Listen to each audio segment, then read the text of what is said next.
नमस्कार, स्वागत है आपका अखंड गौरव न्यूज में। मैं हूं विनोद गुप्ता गौरव। आइए आज की शुरुआत करते हैं कुछ खास खबरों के साथ। नगर पालिका परिषद छतरपुर के अध्यक्ष उपाध्यक्ष के निर्वाचन की प्रक्रिया संपन्न हो गई है। अध्यक्ष पद के लिए भाजपा से श्रीमती ज्योति सुरेंद्र चौरसिया ने कांग्रेस प्रत्याशी शिवानी चौरसिया को पराजित कर 4 मतों से जीत हासिल कर ली है। वहीं उपाध्यक्ष पद के लिए विकेंद्र वाजपेयी मिंटू पंडा को 23 मत, कांग्रेस प्रत्याशी आस्था अरविंद गोस्वामी को 17 मत प्राप्त हुए हैं। 6 मतों से भाजपा प्रत्याशी मिंटू पंडा ने उपाध्यक्ष पद पर अपनी जीत दर्ज करा ली है। अध्यक्ष उपाध्यक्ष की जीत पर भाजपा कार्यकर्ताओं ने ढोल नगाड़ों के साथ आतिशबाजी का जश्न मनाया। जी, आज नगर पालिका परिषद छतरपुर के अध्यक्ष पद के लिए जो निर्वाचन हुआ है उसमें ज्योति सुरेंद्र चौरसिया जी को 22 मत प्राप्त हुए हैं और शिवानी पप्पू चौरसिया को 18 मत प्राप्त हुआ है। तदनुसार ज्योति सुरेंद्र चौरसिया जी को अध्यक्ष पद के लिए निर्वाचित घोषित किया गया और उपाध्यक्ष पद हेतु आस्था अरविंद गोस्वामी जी को 17 मत प्राप्त हुए हैं और मिंटू पंडा विकेंद्र वाजपेयी जी को 23 मत प्राप्त हुए हैं और उसी हिसाब से मिंटू पंडा विकेंद्र वाजपेयी जी उपाध्यक्ष के तौर पे निर्वाचित किए गए हैं और तत्संबंध में आज की जो निर्वाचन की प्रक्रिया जो है वो क्लोज किया गया है इसी तारतम्य में। तिरंगा देकर किस तरह की अपील की गई? जी, अब जैसे ये आज़ादी का अमृत महोत्सव का जो हमारे यहाँ पे छतरपुर में व्यापक स्तर से जो हम हर घर तिरंगा का अभियान चलाए, तो उसी तारतम्य में हमने दोनों अध्यक्ष एवं उपाध्यक्ष को आज एक जो हमारे ट्राई कलर को भेंट किया है तिरंगा को, ताकि हमारी उनसे आशा है कि हमारे शहर के लिए वो बहुत अच्छा काम करेंगे और हर घर छतरपुर में हर घर में तिरंगा भी फहराएंगे जाएंगे। धन्यवाद। नमस्कार, आप देख रहे हैं अखंड गौरव न्यूज। मैं हूं विनोद गुप्ता गौरव। आज छतरपुर नगर पालिका परिषद के अध्यक्ष के रूप में श्रीमती ज्योति चौरसिया छतरपुर नगर पालिका को मिल चुकी हैं। लंबे समय से अध्यक्ष के लिए छतरपुर शहर की जनता इंतजार कर रही थी। उसकी इंतजार की घड़ियां आज समाप्त हो गई हैं। हमारे बीच में भारतीय जनता पार्टी के कद्दावर नेता और नवनिर्वाचित अध्यक्ष श्रीमती ज्योति चौरसिया बनी हैं। किस प्रकार की रणनीति बनाई गई थी, कैसी तैयारी की गई थी? तैयारी रणनीति हम लोगों की कोई नहीं रहती ऐसी चुनाव लड़ने की। भारतीय जनता पार्टी के निर्देश अनुसार तैयारियां होती हैं, चुनाव लड़े जाते हैं। भारतीय जनता पार्टी ने विश्वास किया, हमको पार्षद का टिकट दिया, पार्षद में हम खरे उतरे, जीत कर आए। उसके बाद नगर पालिका अध्यक्ष में उन्होंने विश्वास किया, तो नगर पालिका अध्यक्ष में आज भारतीय जनता पार्टी की विजय हुई। किस प्रकार का शहर का विकास कराया जाएगा? शहर के विकास में कोई कसर नहीं छोड़ी जाएगी। जो भी कमियां हैं, विकास तो हमारी जब से भारतीय जनता पार्टी का बोर्ड बनना है, सम्माननीय ललिता यादव जी के समय से, सम्माननीय अपने प्यारा सिंह जी के समय से, अर्चना जी के समय से निरंतर विकास की गंगा बह रही है। बराबर विकास के लिए ही भारतीय जनता पार्टी अपने कदम आगे बढ़ाती है। उसी तरह हम भी छतरपुर शहर में देखा जा रहा है कि आवारा पशु घूम रहे हैं, इसके कारण बहुत दुर्घटना हो रही, बार बार इस आवाज़ उठाई जा रही। क्या नगर पालिका इस पर प्रयास करेगी इनको गौशाला में भिजवाने का? बिल्कुल करेगी। उनको व्यवस्थित तरीके से रखा जाएगा, उनके लिए गौशालाएँ हैं, वहाँ पर उनको भिजवाया जाएगा, उनकी व्यवस्था बनाई जाएगी। ये सारी व्यवस्थाएँ की जाएंगी सारी। ये थे अध्यक्ष के पति और जिला महामंत्री सुरेंद्र चौरसिया जी। उन्होंने स्पष्ट तौर पर कहा कि छतरपुर के विकास में कोई कसर नहीं रखी जाएगी, चहुमुखी छतरपुर का विकास कराया जाएगा। भारतीय जनता पार्टी अपनी नीतियों के कारण सत्ता में आती है, वही नीति अपनाई गई थी जिससे भारतीय जनता पार्टी सत्ता में आई। हमारे बीच में भारतीय जनता पार्टी के कद्दावर नेता एवं वार्ड नंबर 35 के पूर्व पार्षद विनय पटेरिया जी मौजूद हैं। आइए उनसे बातचीत करते हैं। पटेरिया जी, बहुत बहुत स्वागत आपका हमारे चैनल। बहुत बहुत धन्यवाद भाई साहब आपको।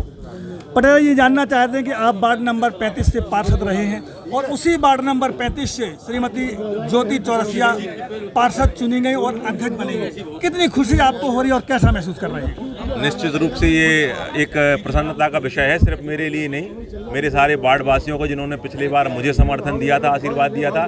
इस बार उससे भी बढ़ के आदरणीय ज्योति चौरसिया जी को समर्थन दिया और मैं जितने मतों से जीता था उससे बढ़ा के मतों से उनको विजय बनाया था, जिस वजह से वो आज अध्यक्ष की दावेदार बन पाई और आज हमें नगरपालिका अध्यक्ष के रूप में वो हमारे सामने हैं। आप 5 वर्ष पार्षद रहे हैं, आपने अपने कार्यकाल में ऐसी कौन से बड़े विकास के काम कराए हैं? कोई 3 उपलब्धियां आप बताइए। असल में सबसे बड़ी जो समस्या थी पूरे नगर में थी, हमारे वार्ड में भी थी, पानी की समस्या थी और निश्चित रूप से श्रीमती अर्चना सिंह जी के नेतृत्व में पूरे शहर में जो अमृत परियोजना की लाइन बिछी उसको भी हमारे वार्ड में लगभग सभी घरों में नल से पानी पहुंचने लगा है। महिलाओं की समस्या खत्म हुई है, जो दिन रात टैंकरों से पानी का वितरण होता था, महिलाएं और पुरुष परेशान होते थे, साइकिलों और डब्बों पे रख के पानी की व्यवस्था करनी पड़ती थी, वो एक बड़ी समस्या जो ख़त्म हुई है। ऐसे ही हमारे वार्ड में नया वार्ड बना है, वार्ड नंबर 35 जो था वो उसमें आधे से ज़्यादा हिस्सा पुरानी ग्राम पंचायत बगौदा का पिछले परिसीमन में जुड़ा था और उस परिसीमन के बाद जब हम उस वार्ड में पहुंचे तो ना तो वहाँ एक भी खम्भे थे, ना ही कोई नाली थी, ना ही कोई रोड था, यानी कि जो मूलभूत सुविधाएं थी वो नगण्य थी क्योंकि वो पंचायत वाला एरिया था। तो उसमें हमने लगभग खम्भे तो सारे लगवा दिए जितने भी नया क्षेत्र जुड़ा था, काफ़ी जगह नालियाँ बन गई हैं और काफ़ी जगह रोड भी, मुख्य मार्ग तो लगभग सीसी सभी हो गए थे। तो ऐसे करके हमने, और दूसरा हमने पूरे वार्ड में लगभग 10 से 12 हैंडपंप उत्खनन कराए थे। हालांकि वो अमृत परियोजना के बाद तो समस्या खत्म हुई, पर उसके पहले जब ये समस्या रही तब पानी की उस हैंडपंप की वजह से बड़ी समस्या का समाधान होता रहा। आपकी नज़र में ऐसे कौन से काम रह गए हैं जो, क्योंकि पिछली बार कोरोना की महामारी से भी देश को जूझना पड़ा तो काफ़ी काम अधूरे रह गए हैं, तो ऐसे कौन से बड़े काम हैं जो बहुत आवश्यक हैं, होना चाहिए और अब इस परिषद के द्वारा वो काम कराए जाएंगे?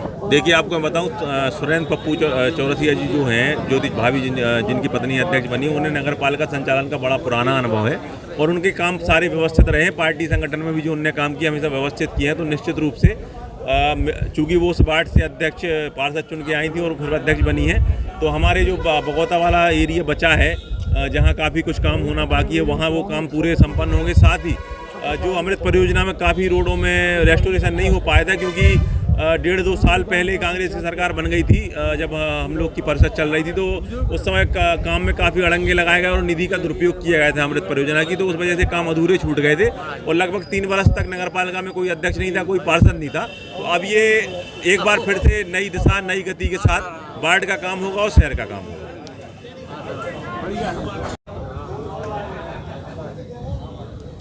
हमारे बीच में भारतीय जनता पार्टी के मंडल अध्यक्ष ईसानगर से और ग्राम पंचायत बुदौर के सरपंच पति श्री के.डी. गोस्वामी जी मौजूद हैं। आइए उनसे बातचीत करते हैं। गोस्वामी जी, बहुत बहुत स्वागत आपका हमारे चैनल। धन्यवाद। ये जानना चाहते हैं गोस्वामी जी कि वार्ड नंबर 35 में आप निवास कर रहे हैं और बुदौर आपका गांव है। आज जो हमने ये देखा कि वार्ड नंबर 35 से जो पार्षद चुन के आई हैं श्रीमती ज्योति चौरसिया, आज उन्हें अध्यक्ष पद पर निर्वाचित हो गई हैं। किस प्रकार की आपको प्रसन्नता हो रही है और इस संबंध में आपको कैसा महसूस हो रहा है? आज भाजपा की जीत हुई है। भाजपा का एक सामान्य कार्यकर्ता को पार्टी ने प्रत्याशी घोषित किया है और उनकी जीत को पूरे शहर को खुशी है, पूरे वार्डवासी को खुशी है। ज्योति चौरसिया एक ऐसी प्रत्याशी थी जो कोई विवाद उसका नाम नहीं आया तक, साफ स्वच्छ छवि की प्रत्याशी थी और आज भाजपा पार्टी ने आम कार्यकर्ता को सम्मान दिया है। भारतीय जनता पार्टी सुरेंद्र चौरसिया जी आज 30-35 साल से लगातार पार्टी में काम कर रहे हैं। अभी संगठन में जिले के महामंत्री भी, इसके पहले महामंत्री थे और उनका बैकग्राउंड के पिताजी संघ से बिलोंग करते थे। आप गोस्वामी जी, आपकी पत्नी दूसरी बार ग्राम पंचायत बुदौर से सरपंच बनी हैं। किस प्रकार की ऐसी आपने रणनीति अपनाई और जनता को किस प्रकार से संतुष्ट किया, क्योंकि दोबारा वो सरपंच पद पर जो रिपीट हो गई हैं? मेरे गांव ग्राम पंचायत बुदौर में 100 आवास आए थे, प्रधानमंत्री आवास। सभी को आवास का लाभ मिला, मुफ्त लाभ मिला, किसी से कोई रुपये नहीं लगा। तालाब घाट का निर्माण किया। जब महिलाएं नहाने जाती थी या कपड़े धोने जाती थी तो बैठ नहीं पाती थी, वो पूरे तालाब में घाट बनवाए, सीसी पूरे बस्ती में सीसी रोड हुए, आपके उधर पूरे गांव नालियाँ बनवाई और गरीब राशन कार्ड बनवाए, 100 राशन कार्ड गरीबी के बनवाए हमने, मुफ्त राशन कार्ड बनवाए हैं। हर ग्रामीण को शासकीय योजनाओं का लाभ मिला है। अब ऐसे कितने काम शेष रह गए थे जी इस पंचवर्ष में पूरे किए जाएंगे? किस प्रकार के काम पूरे होंगे? हमारे गांव में हाई स्कूल की ज़रूरत है अभी, और स्वास्थ्य केंद्र की, और पानी की टंकी बनना है। बाकी सब गांव में काम हो चुके दिखते। गांव का चौमुखी विकास, जो शासन की योजनाएं हैं, वृद्धा पेंशन, विधवा पेंशन, सब प्रकार के जो पात्र लोगों को लाभ दिलाया जाएगा। सभी को लाभ मिल रहा है, जो पात्र लोग हैं, विधवा पेंशन है या वृद्ध पेंशन है, सबको मिल रही है। वो क्या माना जाए, इस समय हम ये देख रहे हैं कि छतरपुर जिले में ज़्यादातर नगर पालिकाओं में, नगर परिषदों में भारतीय जनता पार्टी के अध्यक्ष चुन के आए हैं, तो क्या माना जाए आगामी विधानसभा चुनाव में फिर से भारतीय जनता पार्टी सरकार बनेगी? भारतीय जनता पार्टी की सरकार प्रचंड बहुमत से बनेगी 2023 में। ये थे भाजपा के नेता के.डी. गोस्वामी। इन्होंने स्पष्ट तौर पर कहा कि जो वो सरपंच उनकी पत्नी दोबारा बनी हो, विकास के काम जो उन्होंने किए थे उस कामों का उन्हें लाभ मिला, जो दोबारा सरपंच बनी है। जो भी अधूरे काम छूटे हुए हैं उन्हें पूरा किया जाएगा, और उन्होंने ये आश्वस्त किया है कि भारतीय जनता पार्टी की आगामी विधानसभा चुनाव में प्रचंड बहुमत से सरकार बनेगी। चैनल को सब्सक्राइब करें, वीडियो को लाइक कमेंट ज़्यादा से ज़्यादा शेयर करें। खास खबरों के लिए देखते रहें अखंड गौरव न्यूज, साहस सच कहने का।